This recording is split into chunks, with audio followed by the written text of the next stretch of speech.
Hey, and welcome to Brian Brain's National Curriculum.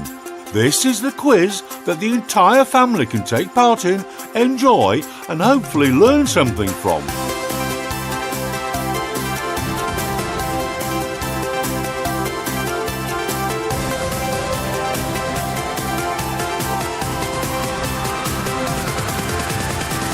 Okay, here we go.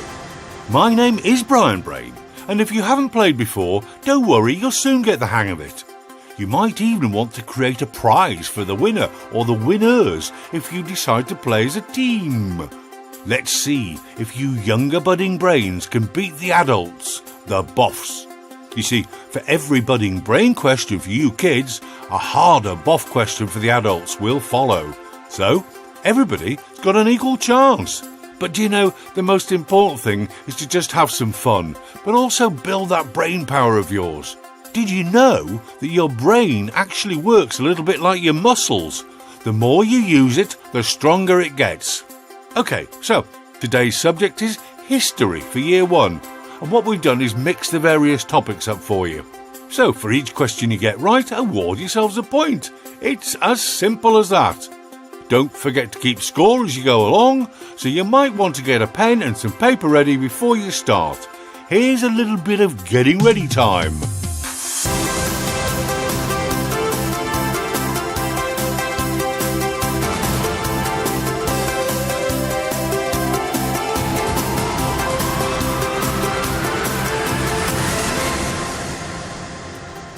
Okay, just before we start, I want to give you a little tip or secret. It's actually a big one, really. Try and create pictures in your mind of both the questions and the answers, especially the answers. It is the most powerful tool you possess to help you remember things. Okay, everybody ready? Good. Then off we go.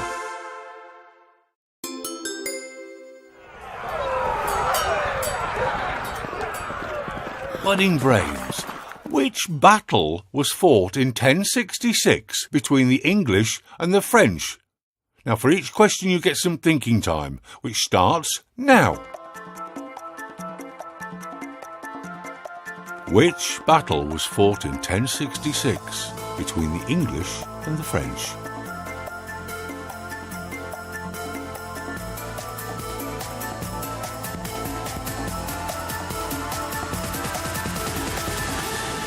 And your time's up. Did you get it, I wonder? The answer is the Battle of Hastings. The English at that point referred to themselves as the Anglo-Saxons, whilst the French referred to themselves as the Normans.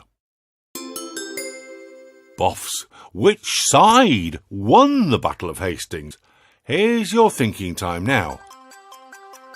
Who won the Battle of Hastings? You know this one?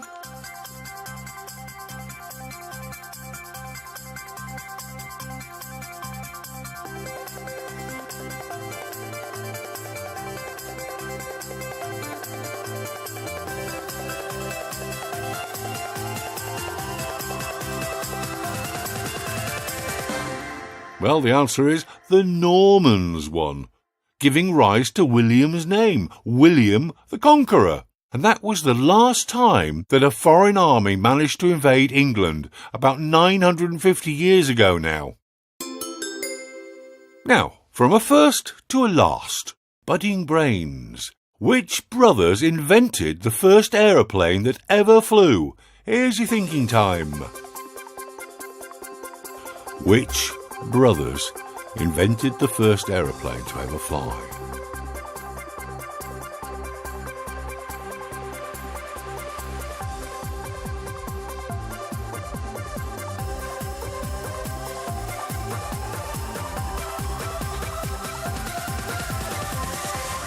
And the answer is it was the Wright brothers. The Wright brothers. Did you get that one? And here's a way to remember that one. It could have been the wrong brothers. But they weren't. It was the Wright brothers. Get it? You know, wrong brothers, Wright brothers. I think that might help you remember. Okay, you boffs. When was the first aeroplane flight? Careful, though, the thinking time will fly by. What year did the Wright brothers first fly their aeroplane?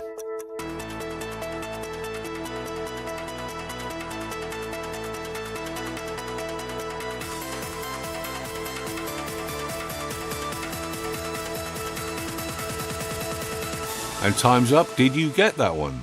The answer is 1903. And if you were sort of a couple of years either side, you could have a point for that. But do you know, their aeroplane looked nothing like our aeroplanes look today. People actually had to sit without a canopy on with their faces in the wind. And wow, has aeroplane technology advanced a lot in the last 100 years? We've even been to the moon and stepped on it. Budding brains. The ancient Greeks thought that their gods lived in a real place in Greece. But where was that? Here is your little bit of thinking time. Where did the ancient Greek gods live?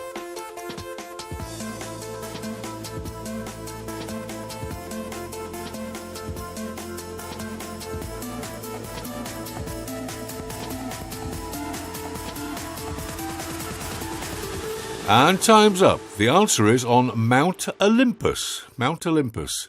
Zeus and Hera were the father and mother of the gods, but the Greeks believed that there were a lot more gods, and even some people were half-god or demigods. Lots of gods had their own temples, like Athena. And talking about Athena, you boffs, where is the Temple of Athena? Here's your thinking time. Where is the Temple of Athena? Give you a clue, it's in Greece.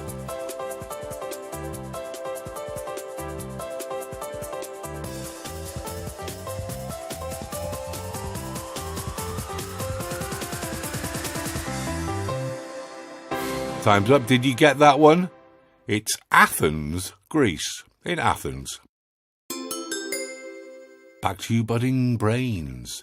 The ancient Egyptians used a form of pictures for writing. What were they called? Here's your bit of thinking time. What do we call ancient Egyptian picture writing?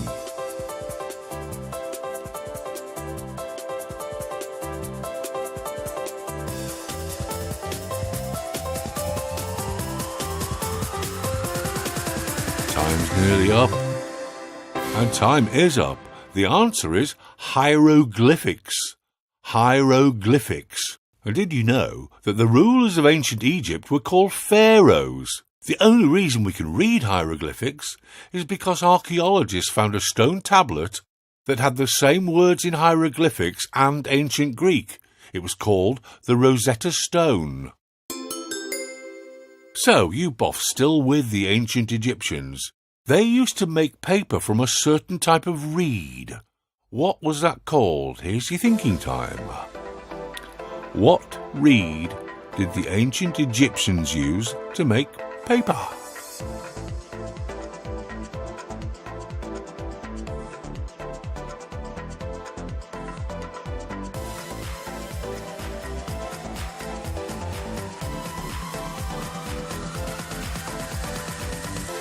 And the answer is papyrus. Papyrus. We found some papyri around the pyramids in Egypt, but over in South America there were other great civilizations building their own pyramids. So, budding brains, staying with South America, it had three great ancient civilizations. The Mayans and the Incas were two. Which was the third? Here's your thinking time. And here's the question again. Which great ancient civilization came from South America as well as the Incas and the Mayans?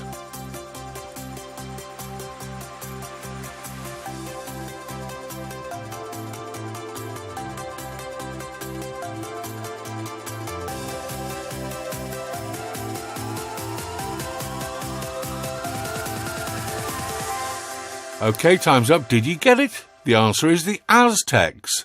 And I remember a chocolate bar called an Aztec, but you don't get them anymore. And did you know? In the 9th century, the classic Mayan civilization collapsed. Although the reasons for the collapse are still a bit of a mystery, and strongly debated amongst archaeologists and historians. Boffs, your question about the Maya people. They lived in Guatemala and another country. Which one? Here's your thinking time. The Maya people lived in Guatemala and which other country?